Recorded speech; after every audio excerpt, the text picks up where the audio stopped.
हम इंसानों का जिज्ञासु मन हमेशा हमें कुछ न कुछ जानने के लिए प्रेरित करता रहता है। हम अस्तित्व में आने के बाद से लेकर आज तक इतने आविष्कार कर चुके हैं जिसकी बदौलत आज हमारी जिंदगी पहले के मुकाबले काफी आसान हो गई है। ब्रह्मांड के क्षेत्र में हमने कई ऐसे रहस्यों को सुलझा लिया है जो कभी महज हमारी कल्पनाओं तक ही सीमित थे। पहले हमें यह तक मालूम नहीं था कि पृथ्वी सूरज का चक्कर लगाती है या सूरज पृथ्वी का, लेकिन आज हम अपने ब्रह्मांड के विषय में काफी कुछ जानते हैं। हालांकि ये बात भी है कि ब्रह्मांड सीमित नहीं है, इसीलिए ब्रह्मांड के विषय में जानने की हमारी इच्छा भी सीमित नहीं है। हम आज भी ब्रह्मांड में कुछ न कुछ ढूंढने में लगे रहते हैं। ऐसा इसीलिए भी क्योंकि ब्रह्मांड भी समय समय पर हमें एक नए रहस्य से अवगत करवाता रहता है। दोस्तों, आज भी वैज्ञानिक ब्रह्मांड के ऐसे प्लैनेट्स को ढूंढ रहे हैं जिस पर पृथ्वी के जैसा जीवन मौजूद हो। फिलहाल अभी किसी दूसरे प्लैनेट पर जीवन नहीं पाया गया है, लेकिन वैज्ञानिकों के अकॉर्डिंग ब्रह्मांड में ऐसे कई प्लैनेट्स हैं जहां जीवन पनप सकता है। जी हाँ, हमारे सोलर सिस्टम से दूर वैज्ञानिकों ने टेलीस्कोप की मदद से कुछ ऐसे प्लैनेट्स की खोज की है जहां पर भविष्य पर जीवन पनप हो सकता है। तो चलिए आज की वीडियो के माध्यम से कुछ ऐसे प्लैनेट्स के बारे में जानते हैं जिन पर जीवन पनपने की गुंजाइश है। लेकिन दोस्तों, वीडियो में आगे बढ़ने से पहले आप हमारे चैनल को सब्सक्राइब कर दें ताकि हमारी नई वीडियोस आपको आसानी से मिल जाए। तो दोस्तों, वेलकम टू आवर चैनल। आप आज की वीडियो के माध्यम से उन ग्रहों के बारे में जानने वाले हैं जिनके बारे में वैज्ञानिकों का मानना है कि भविष्य में जीवन पनप सकता है। इन ग्रहों के बारे में जानने से पहले आपको मैं बता दूं कि ये सभी प्लैनेट्स हमारे सोलर सिस्टम से बाहर के प्लैनेट हैं, यानी कि सभी एक्सो प्लैनेट्स हैं। तो चलिए बिना देर किए इन ग्रहों के बारे में जानते हैं। ग्रहों की लिस्ट में पहला नंबर है KOI 5715.01। हमारी पृथ्वी से 3000 लाइट ईयर्स की दूरी पर मौजूद K01 5715.01 प्लैनेट को वैज्ञानिकों ने अर्थ 2.0 का नाम दिया है। वैज्ञानिकों के अकॉर्डिंग यहाँ पानी लिक्विड फॉर्म में हो सकता है। ये अपने स्टार के हैबिटेबल जोन में भी है, यानी कि यहाँ पर ना ज़्यादा गर्मी है और ना ही ज़्यादा सर्दी। लेकिन कुछ वैज्ञानिकों का मानना है कि ये प्लैनेट काफ़ी ज़्यादा ठंडा हो सकता है।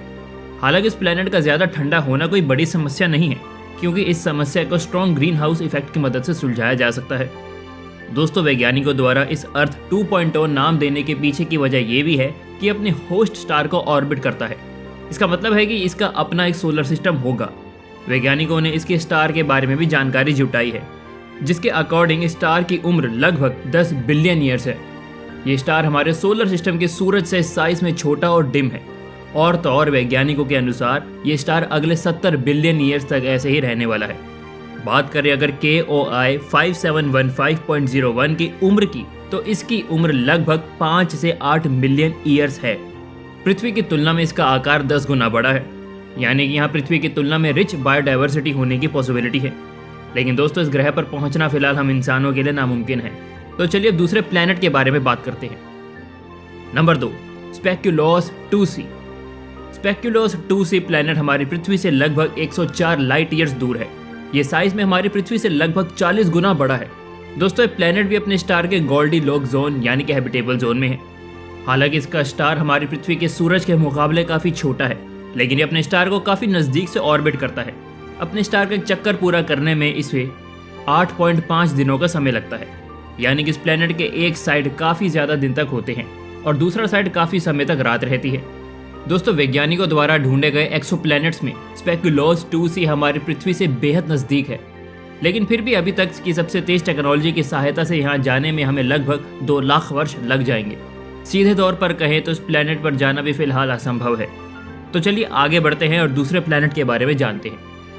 Number 3, Kepler 1126b। दोस्तों, हमारी पृथ्वी से लगभग 2073 लाइट ईयर्स की दूरी पर मौजूद केपलर 1126b ये प्लैनेट भी अपने स्टार के गोल्डीलॉक जोन में है। अपने स्टार से हमारी पृथ्वी की तुलना से 2.5 गुना अधिक नजदीक है। जाहिर सी बात है कि अपने स्टार से नजदीक होने पर आपको यही लग रहा होगा कि यहाँ गर्मी बहुत अधिक होगी, लेकिन दोस्तों ऐसा नहीं है। जी हाँ, वैज्ञानिकों के अनुसार अपने स्टार से काफी नजदीक होने पर भी यहाँ का टेम्परेचर हमारी पृथ्वी के टेम्परेचर जितना ही है। साथ ही यहाँ लिक्विड फॉर्म में पानी होने की संभावनाएं भी हैं।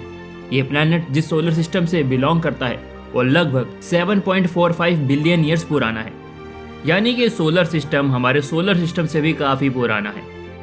लेकिन दोस्तों, इस प्लैनेट के बारे में वैज्ञानिक ये कहते हैं कि बाकी एक्सोप्लैनेट के मुकाबले जीवन होने के चांसेस काफी कम हैं। Number 4, Kepler 69c। Kepler 69c हमारी पृथ्वी से लगभग 2407 लाइट ईयर्स की दूरी पर मौजूद है। ये प्लैनेट लगभग 7 बिलियन ईयर्स पुराना है, यानी कि इस प्लैनेट की उम्र हमारे सोलर सिस्टम से भी अधिक है। दोस्तों, केपलर 69c भी अपने साथ स्टार के एक गोल्डी जोन में है। इसे अपने स्टार को ऑर्बिट करने में 242 दिन लग जाते हैं। इस हिसाब से यहाँ एक साल 242 दिन पृथ्वी के एक दिन के बराबर होगा। इसके द्वारा अपने स्टार का चक्कर पूरा करने में लगाने वाला समय हमारे सोलर सिस्टम के प्लैनेट वीनस से काफ़ी मिलता जुलता है। वैज्ञानिकों के अनुसार ये प्लैनेट एक रॉकी प्लैनेट है और यहाँ बड़े बड़े डेजर्ट्स होने की संभावनाएं हैं। साथ ही यहाँ समुद्र भी हो सकते हैं। इन तमाम सिमिलरिटीज़ के अलावा भले ही ये प्लैनेट इंसानों के लिए कम सूटेबल हो, लेकिन भविष्य में यहाँ जीवन पनपने की गुंजाइश बढ़ सकती है। Number 5, Kepler 452b। हमारी पृथ्वी से 1800 लाइट ईयर्स की दूरी पर मौजूद केपलर 452b ये अपने स्टार का एक चक्कर 384 दिन में पूरा करता है, यानी कि इसका ऑर्बिट पीरियड हमारी पृथ्वी से काफ़ी मिलता जुलता है। वैज्ञानिकों के अनुसार ये पृथ्वी की तरह ही रॉकी प्लैनेट है, साथ ही अपने स्टार के हैबिटेबल जोन में भी है। पृथ्वी से काफ़ी हद तक समान होने के कारण वैज्ञानिक इसे हमारी पृथ्वी का कज़न प्लैनेट कहते हैं। ये प्लैनेट हमारी पृथ्वी के मुकाबले ज़्यादा एनर्जी रिसीव करता है, जिसकी वजह से यहाँ ग्रीन हाउस इफेक्ट भी हो सकता है। दोस्तों, ये थर्मल रेडिएशन को बाहर निकालने से रोकता है, लेकिन यहाँ एक समस्या है, और वो समस्या ये है कि यहाँ पानी लिक्विड फॉर्म में नहीं बदल पाता। हालांकि वैज्ञानिकों का मानना है कि इस समस्या को दूर किया जा सकता है, लेकिन इस समस्या को दूर करने के बाद हम इंसानों के लिए सबसे बड़ी समस्या इस ग्रह तक पहुँचने की है, क्योंकि पृथ्वी से 1800 लाइट ईयर्स की दूरी को तय करने में हम इंसानों को लगभग 30 मिलियन लाइट ईयर्स का समय लगेगा। तो फिलहाल इसकी दूरी को पार करना हम इंसानों के लिए असंभव है, लेकिन विज्ञान जिस गति से तरक्की की ओर अग्रसर है, उससे ये उम्मीद की जा सकती है कि आने वाले समय में हमारे वैज्ञानिक ऐसे स्पेसक्राफ्ट को बना लेंगे जो लाइट की स्पीड से स्पेस पर ट्रैवल कर पाने में सक्षम होंगे। फिलहाल अभी तो इन ग्रहों तक पहुंचने की उम्मीद नहीं है, लेकिन हमें भूलना नहीं चाहिए कि एक समय ऐसा भी था जब हम इन ग्रहों के बारे में जानते नहीं थे। तो दोस्तों, आज की वीडियो में इतना ही। वीडियो को ज़्यादा से ज़्यादा लाइक तथा ज़्यादा से ज़्यादा शेयर अवश्य करें। मिलते हैं अगली वीडियो के साथ, तब तक के लिए धन्यवाद।